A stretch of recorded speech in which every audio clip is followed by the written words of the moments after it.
નાંદોદ તાલુકાના ધમણાછા ગામના આદિવાસી યુવાન સંજયભાઈને આરોપીને પકડવા પોલીસ સુરત લઈ ગયા પછી અચાનક સંજયભાઈનું રહસ્યમય સંજોગોમાં મોત થવાથી ચકચાર મચી જવા પામી છે।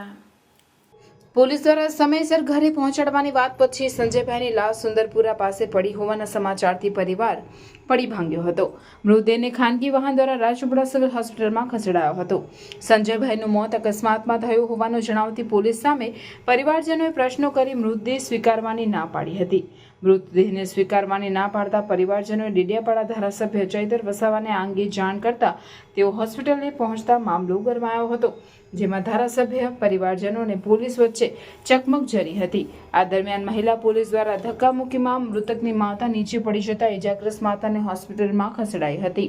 આ મુદ્દે ધારાસભ્ય ચૈતર વસાવાએ નર્મદા જિલ્લાના પોલીસ વડા સાથે વાતચીત કરી સીસીટીવી ફૂટેજ, પીએમ એફએસએલના રિપોર્ટના આધારે કાયદેસરની તપાસ કરવા અને પરિવારજનોને ન્યાય મળે તે અંગે રજૂઆત કરી હતી।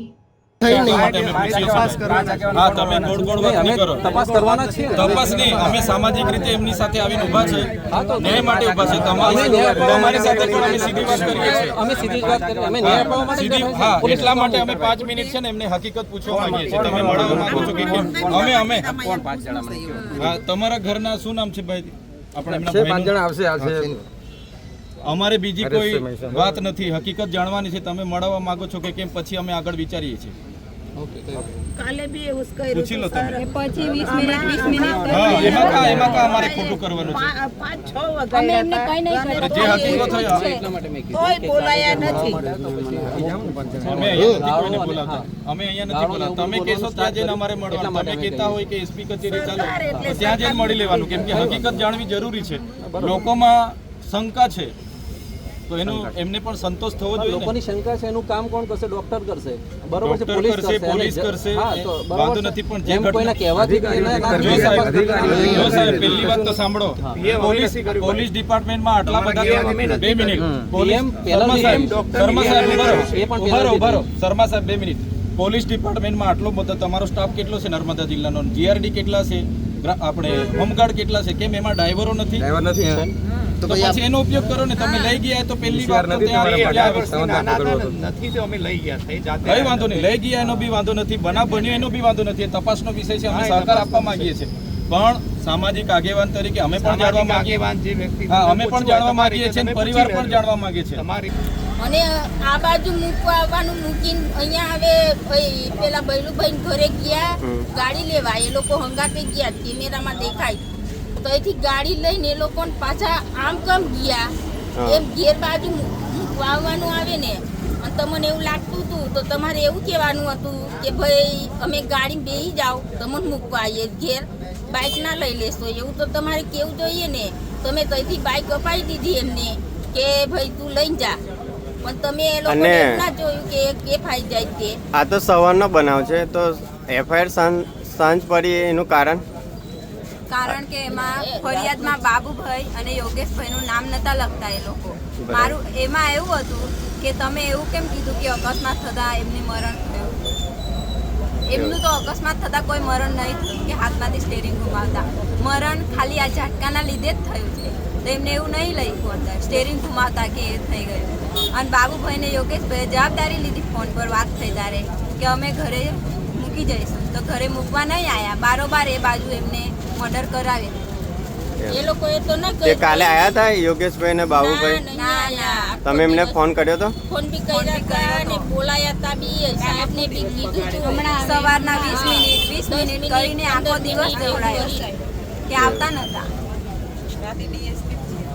હા, તો ડીએસપી માં ગયા ને તારે પછી આ લોકોએ કઈ બોલાયા તારે અંદર ઘૂસી ગયા, બહાર ના નહીં ગયા, પછી પબ્લિક બહાર હતી। તમે જે હોય તે તમે ખુલ્લામાં કેવું છે, તમે પ્રાઇવેટમાં બોલાવીને તમે એ લોકો એવું કે ખાનગી ઘરે માણસ એટલે ઠેલી પાડે તો મળી ગઈ, અમારું માણસ આ મારા દાદી એના એ છે શ્વાસની પ્રોબ્લેમ છે, એમને ત્યાંથી ઠેલી પાડે, લેડીઝ પોલીસ હતી તેમને, તો એમને ઠેલી પાડવાની એ ક્યારે? સાંજના ડીએસપી ઓફિસ ગયેલા ત્યારની વાત। એવું? હા, તો ઠેલી પાડે એમને 108 લઈ ગઈ, આખી રાત દાખલ હતા, સવારમાં લઈ આવ્યા મારી દાદીને। અને મારો નાનો ભાઈ અને હજુ નાની નાની મારી બહેનો છે 3 ઘરે, તે તો આટલી જ છે, એમને કોણ જોશે?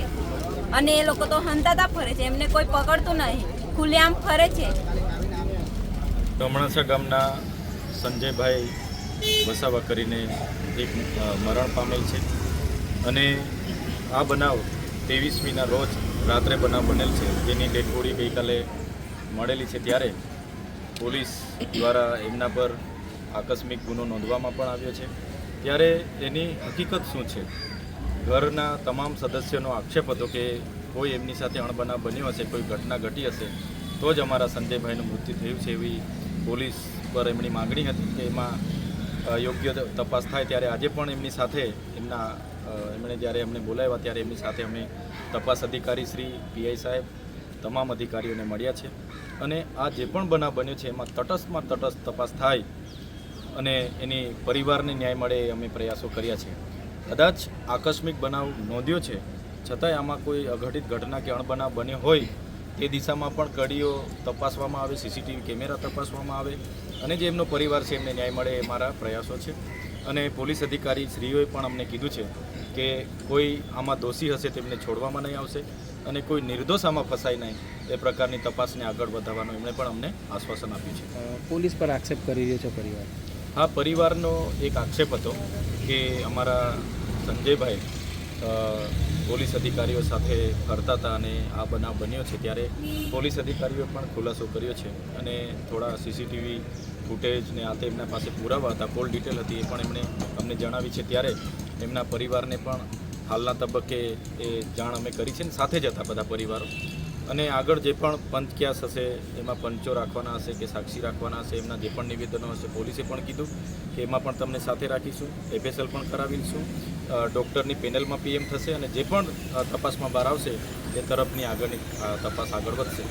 મૃતદેહ નહીં ઉઠાવવાની વાત હતી પરિવારને? હા, પરિવારને કોઈ તપાસ અધિકારી કે કોઈ યોગ્ય જવાબ નહોતો મળતો એટલે મૃતદેહ સ્વીકારવાની અમે ના પાડી હતી.